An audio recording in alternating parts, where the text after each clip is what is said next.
তো বন্ধুরা, এখন আমি যে বিষয়টা নিয়ে কথা বলবো সেটা হলো, যবে থেকে প্রসেনজিৎ এবং অনির্বাণ এর ছবিটা শুটিং বন্ধ হয়ে গেছে এবং সেটা নিয়ে একটা বিরাট বড় জলঘোলা চলছে আমরা দেখতে পাচ্ছি।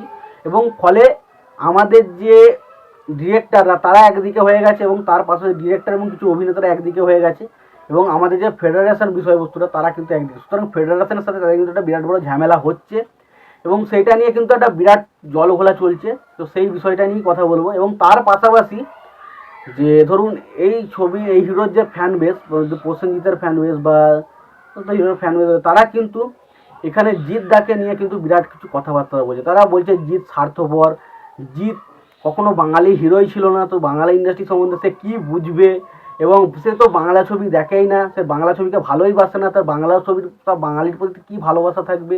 তো সেই জিনিস নিয়ে কিন্তু বিভিন্ন রকম আলোচনা হচ্ছে চারিদিকে। তো সেই বিষয়টা নিয়ে আমি এখন কথা বলবো। বাট আমি একটা কথা পরিষ্কারভাবে বলি যে দেখুন, এই জিনিসটা নিয়ে আমার পুরোপুরি যে বিশাল কিছু নলেজ রয়েছে বা বিশাল কিছু আমি জানতে পেরেছি সেটা না। বাট বিভিন্ন জায়গা থেকে যে বিভিন্ন আলোচনাটা হচ্ছে সেটাই নিয়ে আমি একটু আলোচনা করব। বাট আমি প্রপারলি যদি বিষয়টা নিয়ে অনেক রিসার্চ করছি, যদি সেখান থেকে কিছু কিছু জানতে পারি তো সেগুলো অবশ্যই জানাবো। তো প্রথমত যে বিষয়টা আগে বলি, যে প্রসেনজিতের যে ছবি, প্রসেনজিৎ সত্যি কথা বলতে বাংলা ইন্ডাস্ট্রির একটা পিলার বলা যায়। কারণ প্রসেনজিৎ মানে বাংলায় যা অবদান রয়েছে, মানে উত্তম কুমারের পর যদি কোনো হিরো থেকে থাকে সেটা প্রসেনজিৎই রয়েছে, যেটা কিন্তু বাংলায় তার কিন্তু অবদান, বাংলা সিনেমার প্রতি তার অবদান কিন্তু অনস্বীকার্য, এটা নিয়ে কোনো সন্দেহ নেই। তবে প্রসেনজিতের সিনেমা কিন্তু বন্ধ হয়ে গেছে, যেটা কিন্তু খুবই খারাপ খারাপ দিক। কারণ প্রসেনজিৎ হচ্ছে বাংলা ইন্ডাস্ট্রির এত বড় একজন সম্মানীয় মানুষ, তো তার ছবি সিনেমার শুটিং বন্ধ মানে সেটা সত্যি কথা খুবই খুবই কষ্টদায়ক এবং খুবই খারাপ। মানে এখন যে বাংলা সিনেমা যে কী পরিস্থিতি সেটা কতটা খারাপ সেটা কিন্তু বোঝা যায়, এটা নিয়ে কোনো সন্দেহ নেই।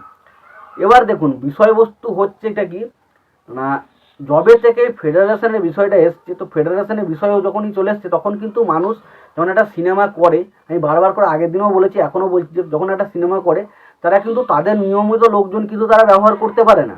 তাদের প্রয়োজন ধরে একে ওকে বা তাকে কিন্তু তারা নিয়ে আসতে পারে না। তার কারণ তারা তারা ফেডারেশন যেটা ঠিক করে দেয় যে এতজন মানুষকে তোমাকে নিয়ে কাজ করতে হবে, তাদের কিন্তু সেটাই করতে হয়। হয়তো তাদের লোকটা প্রয়োজন হলেও তাদের ধরো 10টা লোক প্রয়োজন, ফেডারেশন 15টা লোক দিচ্ছে, ধরো 15টা লোকের বহন কিন্তু তাদেরকে এক্সট্রা করতে হয় 5টা লোকের। তো সেই জিনিসগুলো হয়। এবার বিষয়বস্তু হচ্ছে সেখান থেকে কিন্তু এই জিনিসগুলো সূত্রপাত হয়েছে ফেডারেশন জবে থেকে এসছে। এবং তার পাশাপাশি আমরা কি জানতাম যে ধরুন একটা সিনেমা শুটিংয়ের কাজ হতে হতে অনেক সময় বন্ধ হয়ে যায়, তখন কী হয়, সেই জিনিসটা 4 দিন যে কাজ হয় 4 দিনের কাজ পায়, বাকি থাকার কিন্তু আর কাজ হয় না। কিন্তু ফেডারেশনের নিয়ম আসার পর থেকে কিন্তু তারা কিন্তু সেই জিনিসটা আর হয় না। তারা ধরুন যতদিনের একটা কাজ করে, 15 দিন বা 20 দিন বা 25 দিনের একটা শুটিং করবে, সেই পুরো টাকাটাই কিন্তু তাদেরকে মেটাতে হয়। তো সেই জিনিসগুলো আসার পর থেকে কিন্তু একটা সমস্যার সৃষ্টি হয়েছে। এবং ফলে কী হয়েছে না, ফলে অনেক সময় একটা বিভিন্ন রকম সমস্যার সৃষ্টি হচ্ছে। এবং পরবর্তী সময় এখন যেটা জানা যাচ্ছে যে তারা যে টেকনিশিয়াল বা যারা এই সমস্ত মানে সিনেমার তৈরি হওয়ার পেছনে যাদের কারুকার্য থাকে না, তারা কিন্তু অ্যাকচুয়ালি তারা একটা স্ট্রাইক রেখেছে, তারা এই ছবিটা করতে বাধ্য। তারা এটা প্রথমে বলতে চাইছিল যে রাহুল মুখার্জি তাদের কাজ করিয়ে তাদেরকে ঠিকমতো পয়সা দেয়নি, এসব মানে টাকা পয়সা দেয়নি এই বিষয় নিয়ে, তাই জন্য রাহুল মুখার্জি যদি সেই ছবির সাথে যুক্ত থাকে তারা কখনো ছবিটা করবে না। তো সেই বিষয় নিয়ে একটা জলঘোলা হতে হতে হয়। এবং পরবর্তী সময় আমরা দেখি যে এই বিষয়টা নিয়ে আলোচনা হতে হতে প্রায় দেব, প্রসেনজিৎ, অনির্বাণ এবং সমস্ত বড় বড় যে পরিচালক কৌশিক গাঙ্গুলি থেকে শুরু করে রাজ চক্রবর্তী, সৃজিত মুখার্জি, প্রায় প্রত্যেকে এসে কিন্তু একজোট হয়ে কিন্তু তারা আন্দোলন করে এবং তারা এই আন্দোলনের বিষয়ে কথা বলে। তো সেই সময় আমরা কোনো সময় কিন্তু জিদ্দাকে নিয়ে কোনো পোস্ট দেখি না। তো যেটা কিন্তু অনেক ফ্যান বেসের কিন্তু খুব রাগ ধরেছে এবং অনেকের মনে হয়েছে যে জিৎ হচ্ছে একদম স্বার্থপর মানুষ। কারণ জিৎ এরকম একটা খারাপ পরিস্থিতিতেও কিন্তু কোনো রকম কোনো মুখ খোলেনি, কোনো রকম কোনো কথাবার্তা তারা বলেনি। তো যেটা কিন্তু যেটা তারা মনে করছে জিৎ হয়তো সেই কারণে খুব স্বার্থপর। জিৎ শুধু নিজেরটা বোঝে, নিজের জিনিসটা করতে পারে, সে নিজে শুধু ব্যবসা করতে এসছে, ব্যবসাটা বোঝে। ও ব্যবসার বাইরে কিছু বোঝে না, তো ব্যবসা করতে এসছে, তো ব্যবসাটা ছাড়া আর কিছু সে বোঝে না।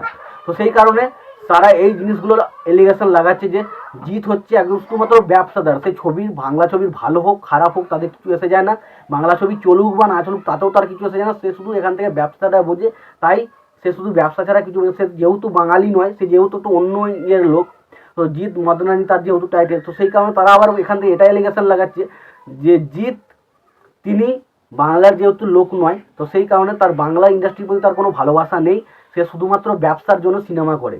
এবং তার যে কমার্শিয়াল সিনেমা সে করে শুধুমাত্র ব্যবসা হওয়ার জন্য, সে কখনোই কিন্তু সিনেমাকে ভালোবেসে সিনেমা করে না।